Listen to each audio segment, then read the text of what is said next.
Tan pronto los soldados de la fuerza ocupante iniciaron la ejecución de lo acordado en la negociación, las mezquitas de Al-Quds hicieron un llamado a los habitantes para enfrentar los intentos del ocupante de imponer una nueva realidad por la fuerza en su ciudad. En cuestión de minutos, cientos de personas se volcaron a las calles, produciéndose enfrentamientos violentos, en especial en la Puerta de los Leones, Bab Hotta y Wadi al-Juz. Decenas resultaron heridos, aunque no se conoce aún el número de detenidos.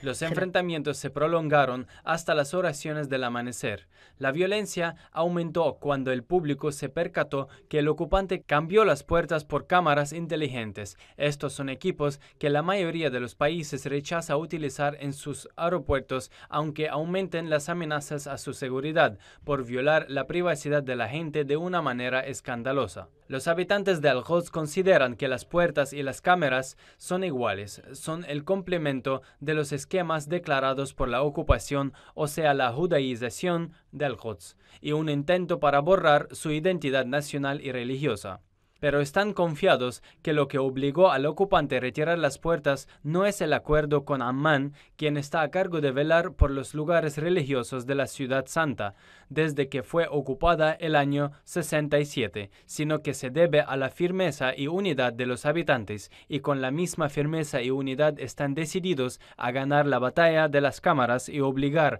al ocupante a retirarlas y restablecer la situación en la Ciudad Santa a como lo fue antes del 14 de julio.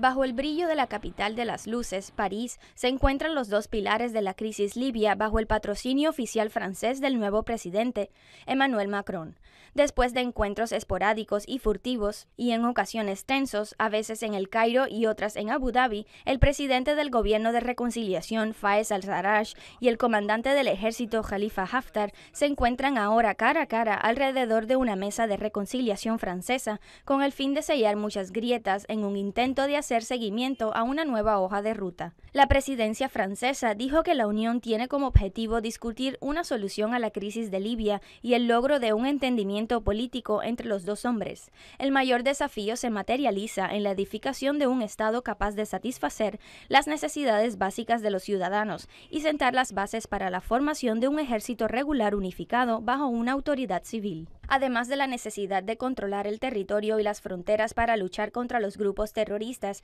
el tráfico de armas y los migrantes en Libia, renovando el consenso internacional de que no debe haber una solución militar en Libia. El expediente libio fue colocado por el presidente francés en la lista de prioridades y el éxito de reunir a Haftar y al-Sarraj no resuelve las dificultades del laberinto libio relacionado con el caos político y militar, el contrabando de armas y de seres humanos según los observadores. Mientras tanto, el giro hacia un cambio tal vez haya comenzado con este encuentro y lo que precedió de liberación de la ciudad de Benghazi de los elementos del Consejo de Shura, los revolucionarios de Benghazi y la iniciativa anunciada por el presidente del Consejo Presidencial, Fayez al-Sarraj, hace casi 2 semanas, relacionada con una nueva hoja de ruta cuyos distintivos son la organización de nuevas elecciones presidenciales y parlamentarias con la esperanza de acabar con los últimos vestigios de violencia en la historia del país. Muchos esperan que la mediación parisina impulse los hechos en este sentido, así como el hecho de convencer a Fayez al-Sarraj y todos los miembros del Consejo Presidencial para que acepten la presidencia del comandante del ejército libio, Khalifa Haftar,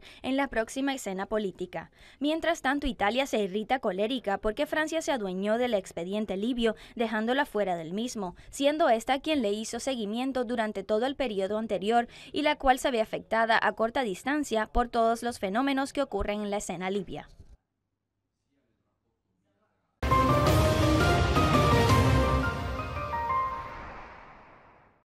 Después de 3 reuniones y largas horas de discusiones y deliberaciones, el gabinete ministerial reducido para asuntos de seguridad y políticos decidió retirar las puertas electrónicas de inspección, así como las cámaras colocadas por la policía en los accesos a la explanada de las mezquitas. La decisión del Consejo de Ministros reducido se produjo después de que el gobierno israelí no pudo imponer a los palestinos el asunto de las cámaras como un hecho consumado y después de que la pelota de las controversias pasó al campo de los diferentes niveles de cuerpos de seguridad y organismos políticos del mismo Israel y cuando la situación empezó a amenazar con más conflictos sobre el terreno. Mientras variaban las reacciones políticas israelíes en relación con la decisión entre partidarios y oponentes, los analistas en Israel habían tenido sus propias lecturas que indicaban que la lección importante de lo que ocurrió en la explanada de las mezquitas es que Israel necesita de aliados árabes y musulmanes. La cooperación entre Israel y los países árabes, según ellos, produjo por primera vez bases explícitas sobre las que se sustentan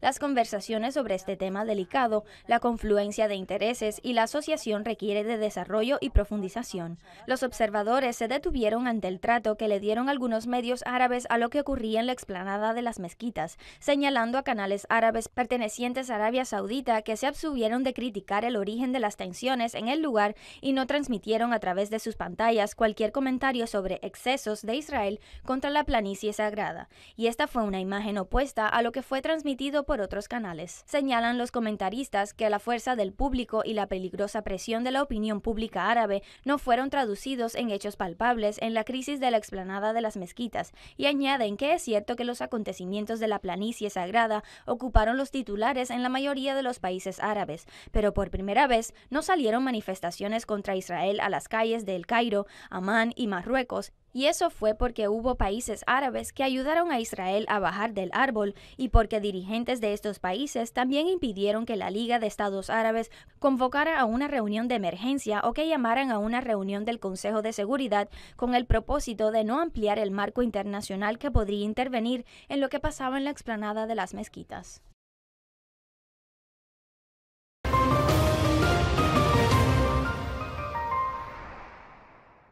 En el horizonte de la batalla Yurud-Arsal se plantean dos preguntas centrales. La primera se refiere a la naturaleza de la próxima batalla en Yarud con Daesh en cuanto a su duración y costo. Y es natural concluir que la decisión de erradicar al-Nusra del territorio libanés no pasó por alto la presencia de Daesh, que representa sin duda un peligro considerable. La estrategia de la resistencia en coordinación con el ejército libanés es la de librar nuevas batallas para liberar la totalidad de la frontera libanesa con Siria de toda presencia terrorista. Y a pesar de la inevitabilidad de esta batalla, se recibe información sobre mensajes enviados por la organización Daesh, quien en un intento para evitar un destino parecido al de al-Nusra, ofrece retirarse de al-Yurud, pero no hay resultados claros sobre estos mensajes hasta el momento. La segunda pregunta central se refiere a las repercusiones de los logros de la resistencia y del ejército libanés en al-Yurud sobre el interior libanés y sobre el equilibrio de las fuerzas políticas existentes en medio de lo que se conoce en el Líbano de divisiones bien demarcadas entre sus componentes políticos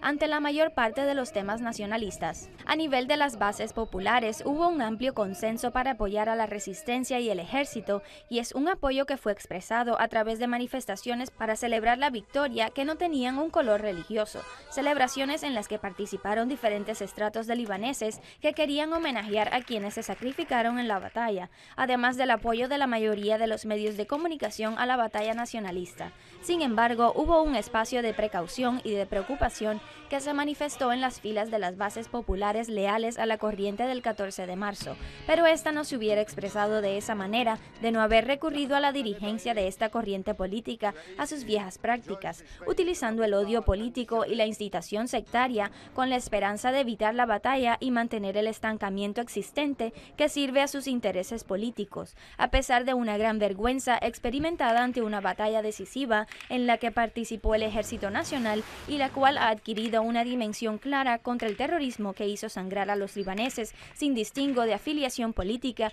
y confesional.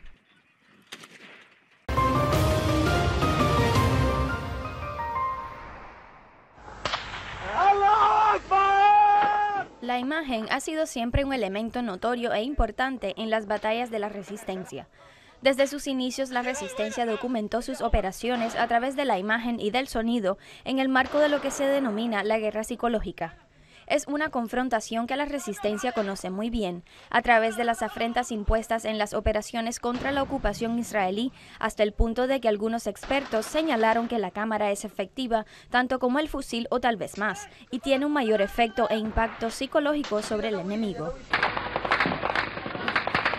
En el año 1994 se transmite la imagen más imponente e impactante al plantar la bandera sobre la barrera de tierra del puesto israelí en Al-Dabsha, para después volver a repetir esta hazaña y grabarla en numerosas ocasiones hasta el punto que el público de la resistencia acompañaba cada operación por medio de una película que transmitía la realidad de la guerra.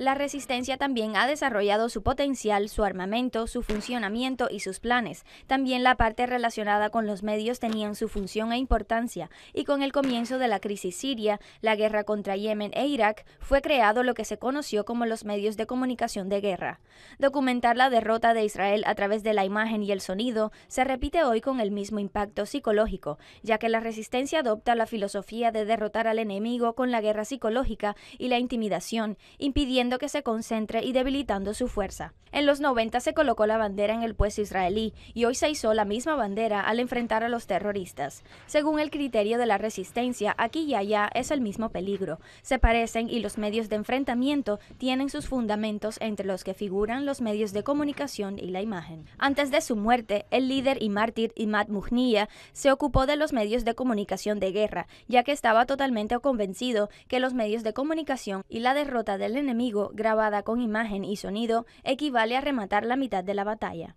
Una batalla cuyo sentido nacionalista y dureza es grabado por la cámara, incluyendo el hecho de que la resistencia colocó las fotos de los mártires asesinados por el Frente al-Nosra sobre uno de sus puestos en Yurud Arsal, además de retirar la bandera de al-Nosra e izar la bandera de Hezbollah y del Líbano, lado a lado, en una imagen que personifica la unión en el enfrentamiento al terrorismo.